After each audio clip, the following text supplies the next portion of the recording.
ఈరోజు మనం cauliflower fry ఎలా చేసామో చూద్దాం.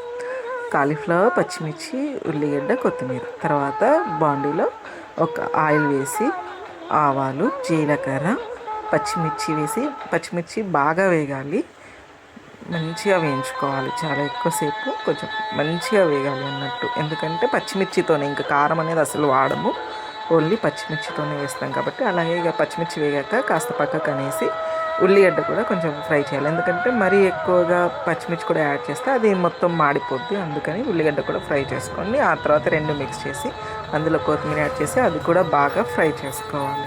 అది ఫ్రై అయ్యేలోపు ఇక్కడ వెల్లుల్లి కాస్త దంచిన వెల్లుల్లి కూడా అందులో వేసి మంచిగా కలుపుకోవాలి. అది మంచిగా కాస్త వేగగానే పసుపు యాడ్ చేసుకోవాలి. పసుపు యాడ్ చేసి అది కూడా కలుపుకొని ఆ తర్వాత వేడి నీళ్ళలో కడిగిన కాలీఫ్లవర్ ముక్కలు అన్నీ కూడా ఆ బండిలో వేసి మంచిగా అంతా కూడా మిక్స్ అవ్వాలి. ఏ కర్రీ వండినా ప్రతి ఐటెం ఏదైతే ఫ్రై చేస్తున్నామో ఆ ప్రతి ఐటెం కూడా అన్నిటికీ కలిసే విధంగా కలుపుకోవాలి. అదేవిధంగా ఈ ఫ్రైలో ఏంటంటే కింద మాడకుండా ఉండడానికి ఒక 2-3 మినిట్స్ అలాగే కలుపుతూ ఉండాలి. మంచి నీట్గా అన్నీ కూడా మిక్స్ అయిపోవాలి. అండ్ కలుపుతూనే ఉండాలి. కాసేపు ఎక్కువసేపు కలపాల్సి వస్తుందండి. అలా కలుపుకున్నాక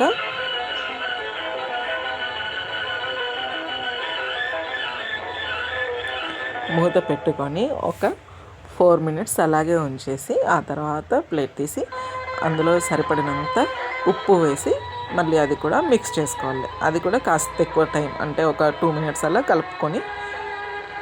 కలుపుకున్న వెంటనే మళ్ళీ మూత పెట్టేసి మంచిగా అది ఉడికినట్టుగా అయిపోతుంది. ఆ తర్వాత చూస్తే కాలీఫ్లవర్ మంచిగా ఫ్రై అయిపోయింది.